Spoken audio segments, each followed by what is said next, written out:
with a long-awaited DCC Circle of Fun episode.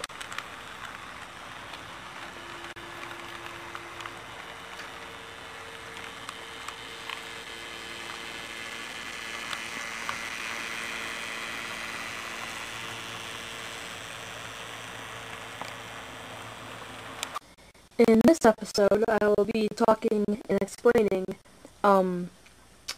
the principles of wiring and programming DCC compatible engines. So right there's the inside of a DCC equipped engine. This obviously did not come DCC equipped or DCC ready with the quick plug. If it would come DCC ready, it would just have a very simple plug on top of here, possibly over there. So you just take your 8 or 9 pin JST plug, put it in, and you're done. Obviously this takes a little bit more work to do, but really it's simple. You have 8 wires, and I mean that's it. It's pretty easy to do. First of all, let's talk about DCC programming for a DCC compatible or DCC equipped engine.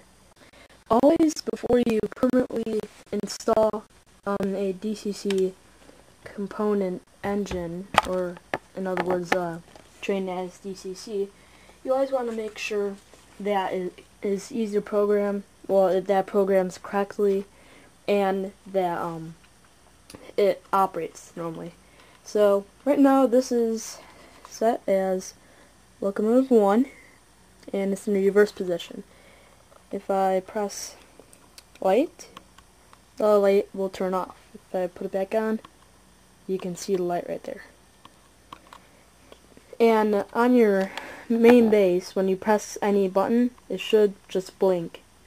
It's called the link button, or not link button, but the link light. And whenever you press something, even if you hold it down, it'll just go. So if I turn the light on right now and press the direction button, right now it's in reverse, then it'll show us forward, and the forward light will turn on. Now if you have your lights backwards, just put your lights on different sides. Never glue your lights in. Never do that. Put a piece of, not sure if you can see here, but put a piece of foam tape on the inside, and that'll make it much easier, and it won't get hot enough to melt the shell or anything like that. You never want to put it directly on the shell of the locomotive, or else it'll melt the engine from the inside out. Alright, let's get into the really basics of programming. It's really easy. Normally, example, if you have an MRC Prodigy Express, you go into Program, and you go on Program again, and press Enter. And then you would just put in that, and you press Enter. But sadly, these $8 DCC decoders I got, they don't, you can't program them on the mainline track. What you have to do is, take the camera off the tripod.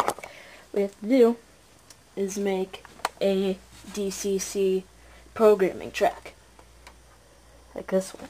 Normally what a person would do is they would put like a industry siding, especially if you have a large layout, just one industry siding. You would put some kind of random siding, and that would be your programming track. The thing is, if you have a small layout like I do, you could not use that track to run trains on at all. So that's one of the downsides of using that system.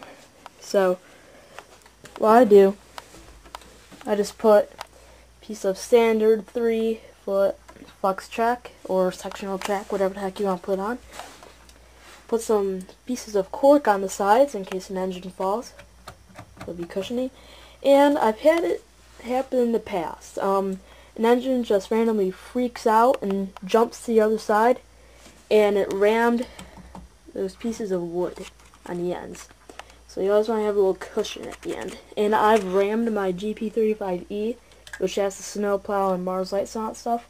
I just rammed it right against it and it did absolutely no damage. So that's very nice. And these wires just go along there, and they go into the programming track feeder wires, which are right there. This is a very simple system to use, especially when you have an MRC. Alright, so let's program an engine.